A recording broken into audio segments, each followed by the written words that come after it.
አንድ ሰው ሁልጊዜ ምኞት ብቻ ከሆነ ልክ አይደለም። ሁልጊዜ ጾማለሁ፣ መቼ ነው የምትጾም? ክርስትና አድናቂነት አይደለም፣ ሕይወት ነው። ፀሐይ፣ ጨረቃ፣ ከዋክብት ለሰው ልጆች ህልውና ወሳኝና አስፈላጊ ነገሮች ናቸው። ያን ጊዜ ሰማይ ይሆናል። እንኳን ሰማይ ከሰማይ ይበልጣል። በስመ አብ ወወልድ ወመንፈስ ቅዱስ አሐዱ አምላክ።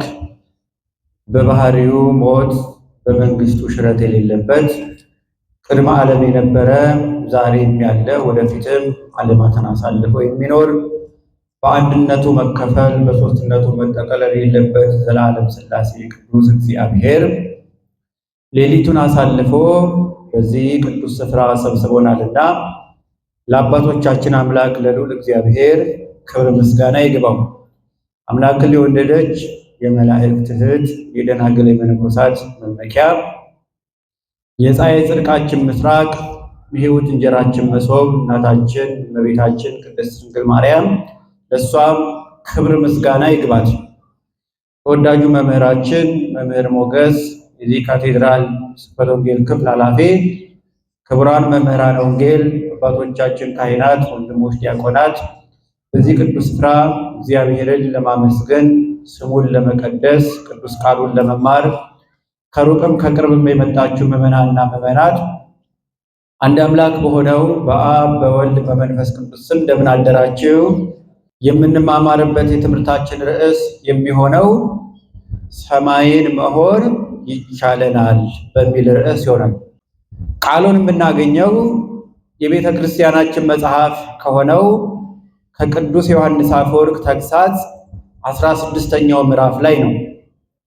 ቅዱስ ዮሐንስ አፈወርቅ ቤተ ክርስቲያንን በትምህርቱ ብሩህ ያደረገ፣ በርካታ ሰዎችን በወንጌል በትምህርት በመጽሐፍ ቅዱስ ቃል ለክርስቶስ የማረከ፣ ሕይወቱና ትምህርቱ የተስማማለት፣ እንደ ቅዱስ ዮሐንስ መጥምቅ ሐሰተኛውን እውነተኛውን የበደለውንም ያልበደለውንም በትክክል የሚገባውን ትምህርት የሚያስተምር፣ ለሰው ፊት የማያዳላ፣ ንጉሥም ይሁን ተገዥም ይሁን ባለጸጋም ይሁን ድሃ ሁሉን በእኩል የሚያስተምር ፍጹም የክርስቶስ ወዳጅ ነው። ይህ ቅዱስ ዮሐንስ አፈወርቅ በወንጌል ትምህርቱ የሰውን ልቦና መስጦ ለክርስቶስ ያስማረከ፣ የሥነ ምግባር ትምህርቶቹ የትርጓሜ ትምህርቶቹ የማይጠገቡ፣ ካንደበቱ የክርስቶስ ቃል ዘወትር የሚፈስለት ለቤተ ክርስቲያን ፍጹም ጌጧ የሆነ አባት ነው። የቅዱስ ዮሐንስ አፈወርቅ በረከት በሁላችን ላይ ይደርብን። ይህ ቅዱስ ምን አለ? ይትካህለነ ንኩን ሰማየ፣ ሰማይ መሆን ይቻለናል አለ። ሰው እንዴት ነው ሰማይ መሆን የሚቻለው?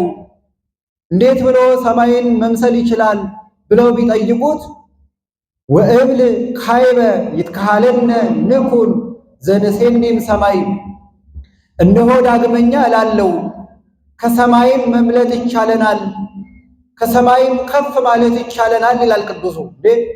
አሁንም ደግመን ብንጠይቀው ሰው እንዴት ሰማይ መሆን ይቻለዋል? ሰው እንዴት ከሰማይ መብለጥ ይቻለዋል ብለን ብንጠይቀው ለእመሃደረ ፀሐይ ጽድቅ ክርስቶስ ይትካህለነ ንኩን ዘንሴኒም ሰማይ፣ እውነተኛው ፀሐይ ኢየሱስ ክርስቶስ ካደረብን እንኳን ሰማይን መሆን ከሰማይም መብለጥ እንችላለን ይላል። የተወደዳችሁ ክርስቲያኖች፣ የምናያቸው ፍጥረታት ሰማይም ምድርም፣ በሰማይ ያሉ ፀሐይ፣ ጨረቃ፣ ከዋክብት፣ በምድር ያሉ እጽዋት፣ እንስሳት፣ አራዊት፣ በአጠቃላይ 21ዱ ስነ ፍጥረታት ለሰው ልጆች መምህር የሆኑ ዘንድ ተሰጥተውታል። ስነ ፍጥረትን አይተን መማር እንችላለን። ፍጥረትን ተመልክተን ሰማይን ተመልክተን ምድርን አስተውለን እንስሳቱን፣ አራዊቱን፣ ግሩም የሆነውን አንበሳ፣ እባብንም ጭምር ርግብንም ጭምር ውሃንም አይተን መጽሐፍ ቅዱስ ምን ለማለት እንደፈለገ መረዳት ሁሉ እንችላለን። ሰው አይምሮውን ክፍት ካደረገ ስነ ፍጥረት የሚነበብ መጽሐፍ ነው። ስነ ፍጥረት የሚገለጡ መጻሕፍት ናቸው። የተወደዳችሁ ክርስቲያኖች እንኳን ሰውን ያህል ፍጥረት ይቅርና ዘላለማዊነት የሌላቸው ፍጥረታት እንኳን የሚያስተምሩ ድንቅ መምህራን ናቸው። አንበሳን ብታነሱ ክርስቶስን ይሰብካል። በጭራው አሻራውን እያጠፋ እንዲሄድ አዳኞቹን መንገዱን አሻራውን አጠፍቶ አድብቶ እንዲያጠቃቸው አንበሳ የተባለ የይሁዳ አንበሳ ክርስቶስም ማንነቱን ከሰይጣን ሰውሮ ዲያብሎስን ድል ሲያደርገው እናይበታለን። አንበሳ ሲተኛ ዓይኑን ይገልጣል፣ ሲነቃ ዓይኑን ይሸፍናል። ይሄን ማድረግ ይቻለዋል። ጌታ ኢየሱስ ክርስቶስም የይሁዳ አንበሳ ክርስቶስም በመለኮቱ ሕያው በሥጋው ምውት ሆኖ ዓለምን አድኗል። እባብ ለሰው ልጆች መብህር ይሆናል። በብልህነቱ ሰውነቱ ሲከብደው ቆዳው ሲያረጅበት 40 ቀን ጾሞ ያድሳል ማንነቱን። ሰውም በጾም በጸሎት ያረጀውን ማንነቱን ከኃጢአት አላቆ መታደስ እንደሚችል የምድር አውሬው እባብ ያስተምረናል። የቆምንባት ምድር ለሁሉም የምትመግብ ናት። አርሰው ደክመው መልካም የሆነውን ዘር ለዘሩባት ሰዎች አንድ ቢዘሩ 30 60 መቶ ፍሬ ትሰጣለች። እግዚአብሔርም በምድር ይመሰላል። ምድር እናት እንደሆነች ምድር ሁሉን እንድትመግብ እግዚአብሔርም መጋቤ ሁሉ ነው፣ የሁሉ መጋቢ ነው። ኃጢአተኛም ጻድቅም ባለጸጋም ድሃም አይልም፣ ወንድም ሴትም አይልም፣ ሁሉን ከበረከቱ ያጠግባል። እያንዳንዱ ፍጥረት መምህር ሆኖ ተሾሞልናል። አምላካችን ቅዱስ እግዚአብሔር የሁላችንም ልቦና አብርቶ ክፉና በጎን ለይተን የሚጠቅመንን እንረዳ ዘንድ የእሱ ቅዱስ ፈቃድ ይሆንልን። ቅዱስ ዮሐንስ አፈወርቅ ሰማይ መሆን ይቻለናል አለ። ምን መሆን ይቻለናል? እንዴት ብትሉት እንዲሁም ከሰማይ እንበልጣለን። ፀሐይ ጽድቅ ክርስቶስ ካደረብን ከሰማይ እንበልጣለን። የተወደዳችሁ ክርስቲያኖች የምናየውን ሰማይ እግዚአብሔር ሲፈጥረው ውሃን አርግቶ እንደሆነ መጽሐፍ ቅዱስም ይናገራሉ፣ ሊቃውንትም ያብራራሉ። ሰማይ ማለት ስዕለ ማይ ማለት ነው። የውሃ ስዕል ተብሎ ይተረጎማል። ውሃውን አርግቶ እንዲጸና አድርጎታልና ቀና ብለን ስንመለከት የምናየው ሰማያዊ መልክ ያለው ይህ ሰማይ ፀሐይ፣ ጨረቃ፣ ከዋክብት እንዲመላለሱበት የሰው ልጅ ዓይን እንዲያርፍበት እግዚአብሔር እንዴት ሰውን እንደ ድንኳን በሰማይ ጋርዶ እንደሚያኖረው የምንረዳበት እግዚአብሔርን የምናከብርበት የእግዚአብሔርን ድንቅ ሥራ እያስታወስን ስሙን ከአንደበታችን እንዳይጠፋ የምናደርግበት ድንቅ ፍጥረት ነው። በዚህ ሰማይ ላይ ምን ይወጣል ካልን ከዋክብት ይደምቃሉ፣ ጨረቃ ትወጣለች፣ ፀሐይም ትፈካለች። ፀሐይ፣ ጨረቃ፣ ከዋክብት ለሰው ልጆች ሕልውና ወሳኝና አስፈላጊ ነገሮች ናቸው። ፀሐይ፣ ጨረቃ፣ ከዋክብት ወቅቶችን የሚያፈራርቁ የእግዚአብሔርን መግቦት የሚያጸኑ በቅዱሳን መላእክት የሚመሩ ድንቅ ፍጥረታት ናቸው። ከሦስቱ ከፀሐይ፣ ከጨረቃ፣ ከከዋክብት መካከል ፀሐይ በብርሃኑ ሰፊውን ቦታና ድምቀቱን ይወስዳል። ይህ ፀሐይ ማን ተብሎ ተጠርቷል ካልን ፀሐይ ወጥቶ ለሰው ልጆች ምግብ እንዲሆን የሰው ልጆችን እንዲያጸና እውነተኛው ፀሐይ ጌታችን መድኃኒታችን ኢየሱስ ክርስቶስ ነው። ታውቃላችሁ አይደለ? ፀሐይ ለሰው ልጆች ምግብ እንደሆነ ታውቃላችሁ? ያለ ፀሐይ ምግብ አለ? እስኪ ንገሩኝ። አለ? የዘራ ነው። እስኪ ዝናብ ብቻ የወረደበት ፀሐይ ይቅር። እንዲህ ያሰጣነው ልብስ ራሱ ፀሐይ ይፈልጋል። የተዘራው ዘር ፀሐይ ይፈልጋል።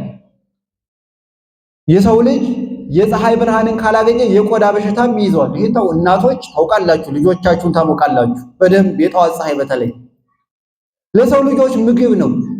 ለሰው ልጆች ሕይወት ነው። መሰረታዊ ነገር አንደኛው ፀሐይ ነው። በሰማይ ሆኖ ተመጥኖ ይወርዳል። በሳይንሱ ኦዞን ሌየር ይባላል። በመጽሐፍ ቅዱሳችን በሊቃውንት በመጽሐፈ ሄኖክም ብዕዛረ ፀሐይ የፀሐይ ወንፊት ይባላል። እግዚአብሔር ኃይለኛውን የፀሐይ ብርሃን መጥኖ ለሰው ልጆች እንዲገባ አድርጎ ይልክልናል። የጠዋትና የከሰዓት ፀሐይ አንድ ነው? ሙቀቱ አንድ ነው ወይ? ፀሐዩ ግን አልተለወጠም አይደለም? ያው ፀሐይ ሙቀቱ ይለውጣል። ምንድነው መጨመር መቀነሱ ካለን እግዚአብሔር ለምድር የሚያስፈልጋትን ያውቃል። እሱ ነው ያውቃል፣ ምጣኔውን ያውቅበታልና በመላእክት አማካኝነት ሙቀቱን እየመጠነ ለሰው ልጆች መግቦቱን ያደርሳል። እንዲህ እያደረገ የሚያኖረን ቅዱስ እግዚአብሔር ስሙ የተመሰገነ ይሁን። ታዲያ ቅዱስ ዮሐንስ አፈወርቅ ይሄ ፀሐይ የሚመላለስበትን ሰማይን መሆን ይቻላል አለ። እንዴት ብትሉት ፀሐይ ጽድቅ ክርስቶስ ካደረብን ሰማይ መሆን ይቻለናል። እንዴት ነው ክርስቶስ የሚያድርብን ብለን ብንጠይቅ ደግሞ የመጀመሪያው ቅዱስ እንደሚናገረው ሰማይ ንጹሕ ነው ይላል። ሰማይ ምንድን ነው? ሰማይ ንጹሕ ነው፣ አቧራ የለበትም፣ ትቢያ የለበትም። እኛም ንጹሐን ከሆንን ክርስቶስ መጥቶ ያድርብናል። ሰማይ ሩቅ ነው ይላል፣ ከፍ ያለ ነው። እኛም ከዚህ ከረከሰው ዓለም ከፍ ካልን ክርስቶስ መጥቶ ያድርብናል። ከፍ ያለ ሰው ወደ ላይ የመጠቀ ሰው በምድር ያሉ ነገሮች አንሰው እንዲታዩት፣ ይሄ በአውሮፕላን የሚሄዱ ሰዎች የሚያዩት ነገር ነው፣ ምስክር ነው። በአውሮፕላን የወጣ ከፍ ያለ ሰው ሰማይ ጠቀስ ፎቆች አንሰው እጅን አካክለው እንደሚታዩት አንድ ሰው በንጽህና ከፍ ባለ ጊዜ፣ ኃጢአትን በናቀ ጊዜ፣ ርኩሰትን በጠላ ጊዜ፣ ቅዱሳንን ለመምሰል ጥረት ባደረገ ጊዜ በምድር ያሉ ኃላፊ ነገሮችን መናቅ ይጀምራል። ማንነቱንም መረዳት ይጀምራል። ሰው ክብሩን ከሚጠብቅባቸው መንገዶች መካከል አንደኛው ማንነቱን ማወቅ ነው። ማንኝ እኔ ብሎ መጠየቅ። ለምን ተፈጠርኩ? መልኬ ማንን ይመስላል? መጽሐፍ ቅዱስ ስለኔ ምን ይላል? ሰው በእግዚአብሔር መልክና አርአያ ተፈጥሯል። እንዴት ነው መልክና አርአያን መጠበቅ የሚችል? እያለ ሰው ማንነቱን ሲረዳ ከርካሽ ነገሮች ራሱን እየጠበቀ ከፍ ማለት ይጀምራል። ከፍ እንድንል አምላካችን እግዚአብሔር ይፍቀድልን። ሰማይ ንጹሕ ነው ምዕመናን። ሰማይ ትቢያ የለበትም። ትቢያ በሌለበት ሰማይ ላይ ፀሐይ ደምቃ እንድትታይ የሰው ልጅ ንጽህናው ሲጠብቅ፣ በጾም በጸሎት ሰብዕናውን ሲያስከብር እውነተኛው ፀሐይ ክርስቶስ መጥቶ ያድርበታል። ያን ጊዜ ሰማይ ይሆናል። እንኳን ሰማይ ከሰማይ ይበልጣል። እየሰማችሁን አይደለም? እንዲህ እንድንሆን ቅዱሱ እግዚአብሔር መልካም ፈቃድ ይሆንልን። ንጽህና ደግሞ እግዚአብሔር ደስ የሚያሰኘው በጎ ስራ ነው። ንጹህ መሆን ለዚህ አብነታችን ዮሐንስ መጥምቅ ነው ዛሬ በስሙ የተሰበሰብንበት። ንጽህና ጌጡ የሆነለት፣ ጾም ጸሎት ልብሱ የሆነለት፣ እግዚአብሔርን ለማገልገል ዓለምን የናቀ፣ የዚህ ዓለም ብልጭልጭ ነገር ያላታለለው፣ ስለ ክርስቶስ ብሎ ሁሉን የተወ፣ መብላት መጠጣት መመቸት በሐሰት ኖሮ ዓለም የምታቀርብለትን ድሎት መቀበል ያልፈለገ፣ እውነቱን ተናግሮ ስለ እውነት ሞትን የመረጠ ቅዱስ ዮሐንስ መጥምቅ ያጠፉትን ሰዎች ገስጾ ማድረግ የሚገባቸውን ነገር አሳውቆ የሚመጣበትን ማዕበል ለመታገስ የቆረጠ ቅዱስ ዮሐንስ መጥምቅ በረከቱ በሁላችን ላይ ይደርብን። ንጽህናው ጌጡ ነው ምዕመናን። እውነተኛነቱ ጌጡ ነው። በንጽህናው በቅድስናው በድንግልናው ዮሐንስ መጥምቅ ማንን ይመስላል ካል ኤልያስን ይመስላል። በምናኔው በንጉሱ ፊት ሳይፈራ በመቆሙ ስለ እግዚአብሔር በመቆርቆሩ ኤልያስን የሚመስል እውነተኛ አባት እሱ ንጹሕ ነውና ከንጽህናው በረከት ረድኤት ይክፈለን እና ቅዱስ እግዚአብሔር ንጽህናን ይፈልጋልና ንጹሕ ስንሆን መጥቶ ያድርብናል አለ ቅዱስ ዮሐንስ አፈወርቅ። መጥቶ ያድርብናል እግዚአብሔር ይላል አረጋዊ መንፈሳዊ። እንደ ንጽህና የሚወደው ነገር የለም። እመቤታችንም ንጽሕት በመሆኗ አምላክ እንዲያድርባት ሆነች። ታምረ ማርያም መቅደሙ እንደሚነግረን እንደ ንጽህና ለእግዚአብሔር ደስ የሚያሰኘው ነገር የለም። አሐቲ ይእቲ እንተ ትትፈቀር በኀበ እግዚአ ኩሉ፣ በሁሉ ጌታ ዘንድ የምትወደድ አንዲት ነገር አለች። እሷስ ምንድነው ትለኝ እንደሆነ ከመ ይኩን ልብከ ንጹሐ ዘእንበለ ነውር፣ ያለ ነውር ልብ ንጹሕ ይሆን ዘንድ ይላል ቅዱስ አረጋዊ መንፈሳዊ። ንጽህና ያለው ሰው ሰማይ ምድር የማይችሉት እግዚአብሔርን በልቦ ነው ማሳደር ይቻላል። አሁንም ንጹሕ እንድንሆን አምላካችን እግዚአብሔር ይፍቀድልን። አሁን ወደፊት ጾም እየመጣልን ነው። እምንነጻበት፣ መላእክትን የምንመስልበት፣ ሰውነታችን የሚረጋጋበት፣ የታወከው ዓለም ጸጥ የሚልበት ጾም እየመጣልን ነው። ይህ ጾም ሰውን ወደ መላካዊ ሕይወት የሚያሳድግ ነው። ሰማይ መሆን ማለት ይህ ነው። ከምድራዊ ነገሮች ራስን ማራቅ፣ ቅዱሳንን መምሰል፣ እነሱን ለመምሰል ራስን ማለማመድ እና ቅዱሱ እዚሁ ተግሳጽ 16 ላይ ምን ብሎ ይናገራል? ለእመ ፈቀድከ ትትለዓል ውስተ ሰማይ ይትበል እፈቅድ ባሕቲቱ ይላል። ወደ ሰማይ ከፍ ከፍ ማለት የምትፈልግ ከሆነ እወዳለሁ ብቻ ትበል። ንጹህ መሆን ከፈለግ ንጹህ መሆን እወዳለሁ ብቻ አትበል። ስጋው ደግሞ መቀበል ከፈለግ ስጋው ደግሞ መቀበል እፈልጋለሁ ብቻ አትበል። መመጽወት ከፈለግ መመጽወት እወዳለሁ ብቻ አትበል። መጾም ከፈለግ መጾም እወዳለሁ ብቻ አትበል። ታዲያስ ብትሉት አላህ ተገበር ስራው እንጂ ብሎ ይናገራል። ስራው እንጂ ምጽዋትን ከአፍ በዘለለ ተግብረው፣ ጾምን ከአፍ በዘለለ ስራው በተግባር ግለጸው። ክርስትና አድናቂነት አይደለም፣ ሕይወት ነው። ክርስትና በኳስ ጨዋታ እንደምንመለከተው ከላይ ሆኖ የደጋፊነት ስሜት ብቻ ማሳየት አይደለም፣ ገብቶ መጫወት ነው ክርስትና ማለት። ክርስትና ገድላትን አንብቦ መጽሐፍ ቅዱስን አንብቦ ወንጌል ተምሮ አጨብጭቦ አድንቆ ብቻ መሄድ አይደለም። ክርስትና ኑሮን ይፈልጋል፣ ተጋድሎን ይፈልጋል። አንድ ሰው በውሃ መታጠብ ቢፈልግ ስለተመኘ ብቻ እንደማይነጻ ክርስትናን መሮን የሚችለው በምኞት ብቻ አይደለም፣ በአቅሙ በመፍጨርጨር ጭምር እንጂ።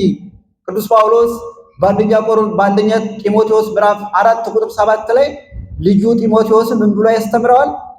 እግዚአብሔርን ለመምሰል ራስህን አስለምድ ብሎ መክሮታል። እግዚአብሔርን ለመምሰል ራስህን አስለምድ።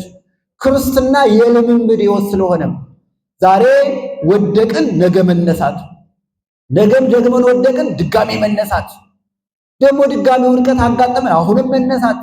ሲወድቁ መነሳት የክርስትና ጌጡ ነው። ስለዚህ የተወደዳችሁ ክርስቲያኖች፣ እኛ ኦርቶዶክሳውያን እዚህ ቦታ ዛሬ የተሰበሰብነው የዮሐንስ መጥምቅን ታሪክ ብቻ ሰምተን ለመሄድ፣ እሱን ብቻ መስግኖ ለመሄድ፣ አጨብጭቦ እልል ብሎ ብቻ ለመሄድ አይደለም።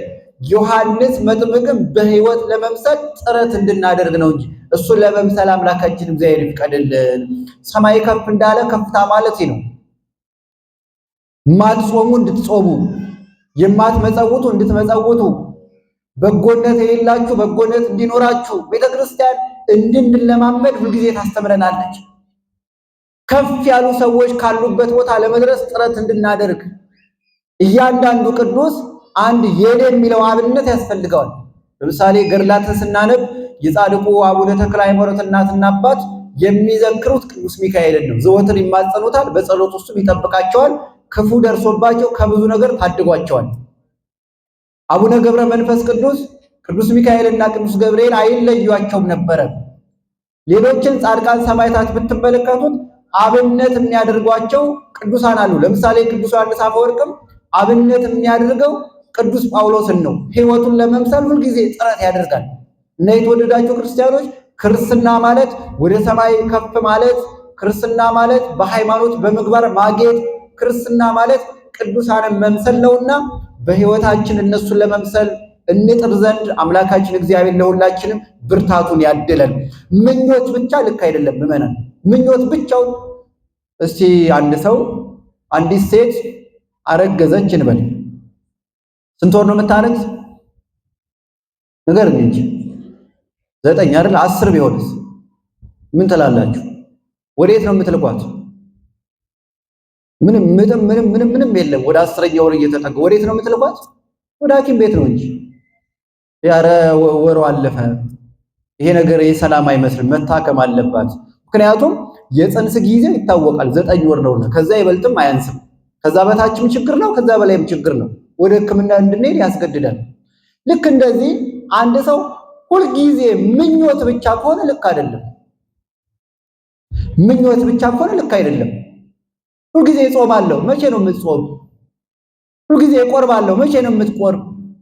ሁልጊዜ እሰግዳለሁ፣ ምኞት ብቻ፣ መቼ ነው የምትሰግድ? መቼ ነው ቤተክርስቲያን የምትመጣ? ስጋው ደግሞ በሚቀበሉ ሰዎች መቅናት ጥሩ ነው፣ መልካም ቅናት። ግን አንተ ስላንተስ ማን ከለከለ? መቅደሱ ለሁሉም ክፍት ነው፣ ለተወሰኑ ሰዎች ብቻ አይደለም። እነገሌ እንዲያደርጉ ታድለው በተክሊል አገብተው እኮ ለአንተም ተክሊሉ ተፈቅዷል። እነገሌ በቁርባን አገብተው፣ አዎ መልካም ነው፣ ለአንተም ቁርባኑ አልተከለከለም። ቤተክርስቲያን ካባ ዘርግታ ትጠብቃለች፣ ልታለብስ፣ ስጋው ደግሞ ልታቀብልክ። ልዩነት የላት። ነገሌ ባለጸጋ ናቸው ነገሌ ድሃ ናቸው አትልም። ለሁሉም ያለ መከልከል በልግስና ትሰጣለች። እዚህ ማህበር ውስጥ መቀላቀል ክርስትና ነውና እንደ አባቶቻችን እንደ ቅዱሳን ይህንን ክብር እንድናገኝ የእሱ ቅዱስ ፈቃድ ይሆንልን። የተወደዳችሁ ክርስቲያኖች ክርስቲያን እንደሆኑ እንደ አባቶቻችን በጾም በጸሎት በምግባር እንዳጌጡ እንደ እናቶቻችን እንደ አባቶቻችን ለመሆን አምላካችን ቅዱስ እግዚአብሔር ብርታቱን ያድለን ዘንድ የእሱ ቅዱስ ፈቃድ ይሆንልን። የቅዱስ ዮሐንስ መጥምቅ፣ የቅዱስ ማርቆስ ወንጌላዊ፣ ሌሎችም ቅዱሳን አባቶቻችን ሃይማኖታቸው የቀና ምግባራቸው ያማረ የእነሱ በረከት ረድኤት በሁላችን ላይ ይደርብን። ስብሐት ለእግዚአብሔር ወለወላዲቱ ድንግል ወለመስቀሉ ክቡር። ይቆየን።